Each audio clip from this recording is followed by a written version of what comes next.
अब स्वाम्भा मनु के एक और पुत्र हुए जिनका नाम है प्रियव्रत। इनके वंश में हुए नाभि और इनके ही वंश में हुए ऋषभदेव जी। और ऋषभदेव जी के हुए 100 पुत्र, जिनमें सबसे बड़े थे भरत। ऋषभदेव जी ने राजा बनाया भरत जी को और भगवान की तपस्या करने चले गए। जब भरत राजा बने तो कुछ समय तक भरत ने राज्य संभाला। उसके बाद राज्य अपने पुत्र को देकर और ये भी वन में चले गए, सब कुछ छोड़कर। और जब ये वन में गए, वन में भगवान की भक्ति करने लगे, भगवान का भजन करने लगे।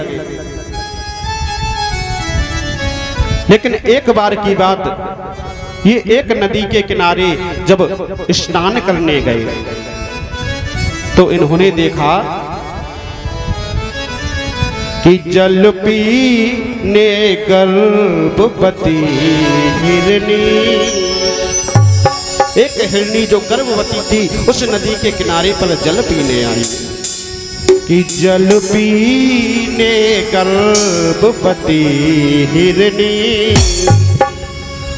पहुंची नदी किनारे पर जल पीने।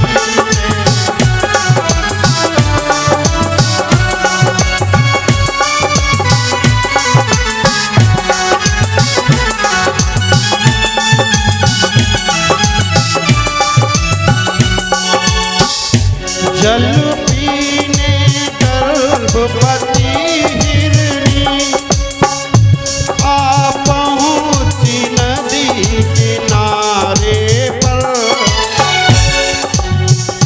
तब तक दे उठा दहाड़ शेर, तब तक दे उठा दहाड़ शेर, जंगल के उसी किनारे पर। तब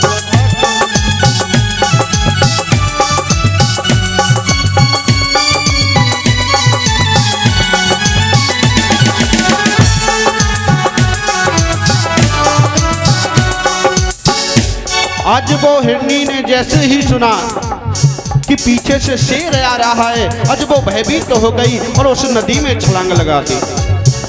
जब नदी में छलांग लगाई तो उसका गर्भ था, वो उस नदी में गिर पड़ा।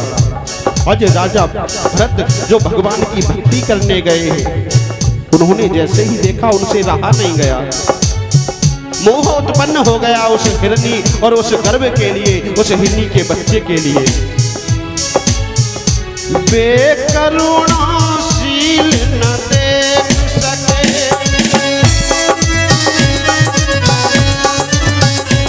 उसकी चितपन और तड़पन को।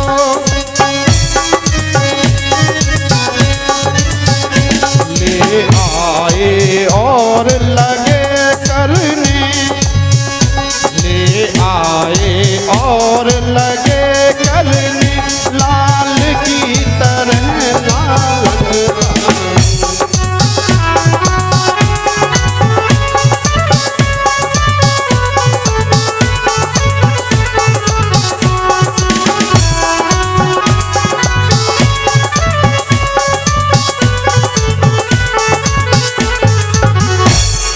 आज वो भरत उस बच्चे को ले आए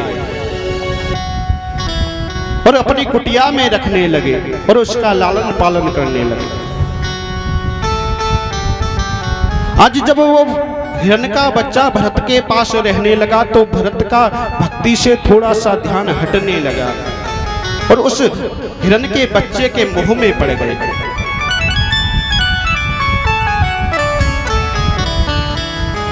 आज जब वो हिरण का बच्चा थोड़ा सा बड़ा हुआ और कुछ हिरणों का झुंड आया तो वो हिरण का बच्चा उन हिरण के झुंडों के साथ चला गया। आज जब भरत अपनी भक्ति से बाहर आए, प्रभु के भजन से बाहर आए तो उस हिरण के बच्चे को ढूंढने लगे। जब वो नहीं दिखा तो इधर दौड़ने लगे। आज उनको इतना मोह हो गया कि भगवान को भूल गए, उस हिरण के बच्चे को ढूंढ रहे हैं। और उस मोह के कारण उस हिरण के बच्चे के विरह में आज जड़ भरत ने अपने प्राण त्याग दिए। और कहा जाता है अंत समय में जिसका सुमिरन करोगे अगला जन्म उसी का मिलता है। ये सत्य यहां से होता है कि भरत जी को अगला जन्म हिरण का मिला, लेकिन भक्ति का प्रताप है कि हिरण के जन्म में भी भरत को सब याद है कि मैं पिछले जन्म में भरत था और एक हिरण के बच्चे के मोह में हमने अपने प्राण त्यागे, इसलिए हमें हिरण बनना पड़ा। आज उस वन में जहां पर हिरण रहते हैं सभी हिरण इधर उधर जाते हैं, लेकिन भरत जो हिरण के रूप में ही एक जगह बैठकर भगवान का भजन करते रहते हैं। एक बार उस वन में आग लग गई, सभी हिरण भाग गए, लेकिन उस हिरण ने वहीं पर जलकर अपने प्राण त्याग दिए। उनका अगला जन्म हुआ तो एक ब्राह्मण के यहाँ इन्होंने जन्म लिया और इनका नाम फिर से भरत रखा गया। जब इनका नाम भरत रखा गया, ऐसे ब्राह्मण के यहाँ जन्म मिला जो कर्मकांडी ब्राह्मण हैं, लोगों के यहाँ पूजन करने जाते हैं, हवन करने जाते हैं। इनके पिता ने इनसे कहा कि बेटा तुम बहुत बड़े हो गए, अब ऐसा करो कुछ श्लोक कुछ मंत्र सीख लो तो तुम भी पूजन करने चले जाया करो। इनके पिताजी इन्हें मंत्र देते कि बेटा ये याद करके और हमें सुनाना, लेकिन भरत उन्हें याद करके नहीं सुनाते, क्योंकि भरत जानते हैं अगर हमें याद करके सुना दिया तो पिताजी हमें पूजन के लिए भेज दिया करेंगे, हवन के लिए भेज दिया करेंगे, तो मैं भगवान की भक्ति नहीं कर पाऊंगा।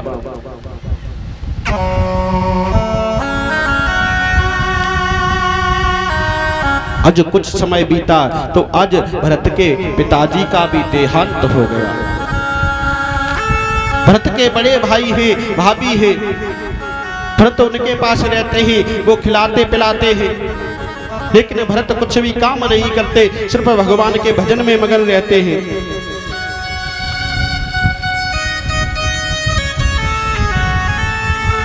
आज एक दिन की बात, आज भरत की भाभी ने अपने पति से कहा कि देखो ये तुम्हारे भाई हैं, सिर्फ खाते रहते हैं, कुछ भी काम नहीं करते, हम इनके लिए कितना बनाएं, अरे कुछ तो काम किया करें, तो बना के खिलाएं तो चलता है।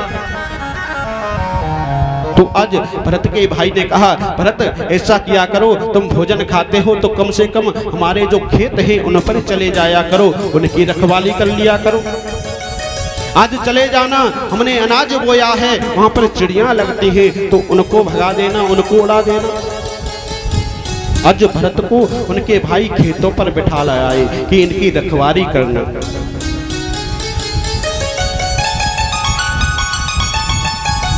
आज जब खेतों पर बैठे थे, खेत में चिड़ियां आने लगी, भरत ने मन किया कि उड़ाया जाए, फिर सोचा कि जिसने हमें बनाया है उसने इनको भी बनाया है, अगर इनको उड़ाएंगे तो वो हमसे नाराज हो जाएंगे।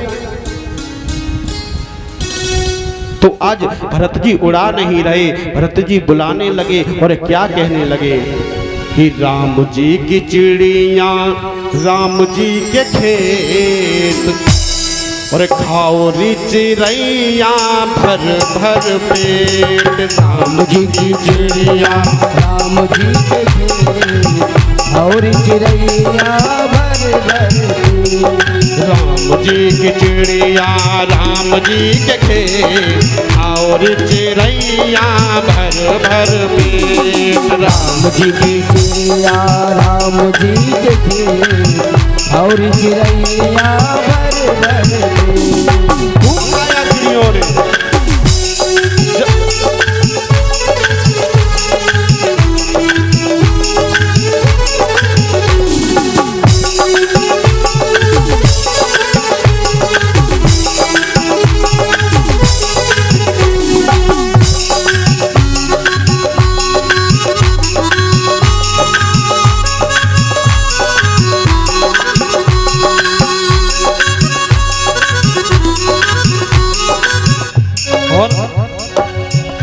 आज चिड़ियों ने खूब खाया।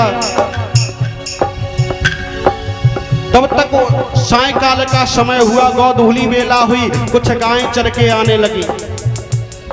खेत से निकल के जा रही थी, गायों को देखा तो फिर से भरत जी कहने लगे, राम जी की गैया और राम जी के खेत, खाओ रे गैया भर भर पेट। राम जी की गैया राम जी के खेत, खाओ रे गैया भर भर पेट। राम जी की गैया राम जी के खेत, खाओ रे गैया भर भर पेट। राम जी की गैया राम जी के खेत, खाओ रे गैया भर भर पेट। कुछ समय बीता, आज वो गायें पूरा खेत खाली कर गई। उनके भाई आए, भाइयों ने देखा कि एक खेत में फसल खड़ी थी, एक खेत में अभी अनाज बोया है, दोनों खेत साफ। भरत से पूछा तो भरत ने कहा कि कुछ गैयां आई वो खा गई। भरत के भाई ने कहा कि तुमको यहाँ पर किस लिए रखा था? आज भरत के भाई ने उन्हें डांट कर वहां से भगा दिया। तब तक हुआ कैसा?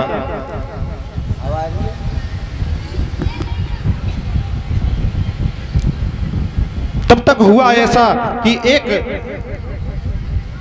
डाकुओं के सरदार ने एक काली मैया से प्रार्थना की कि हमारे अगर पुत्र हो जाए तो हम तुम्हें बलि चढ़ाएंगे।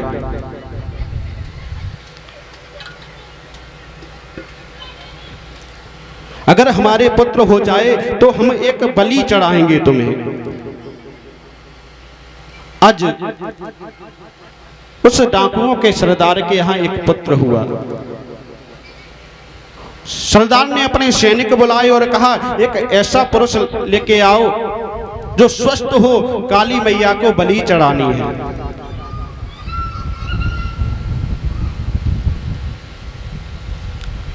आज कुछ सैनिक आए और भरत जी को बैठा देखा तो भरत जी को पकड़ के ले गए।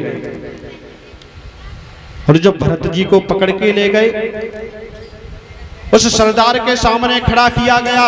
सरदार ने सबसे पहले भरत जी का स्नान कराया और उसके बाद सुंदर सुंदर पकवान खिलाए। भरत जी खुश हैं कि आज पहली बार इतना सुंदर सुंदर खाने को मिल रहा है। लेकिन बाद में जब भद्रकाली के सामने ले जाया गया, आज उस सरदार ने जैसे ही अपना खड़क निकाला और जैसे ही बलि चढ़ानी चाहिए भरत जी की, आज भद्रकाली उस प्रतिमा में से प्रकट हुई और उस खड़क से आज उस सरदार का ही वध किया।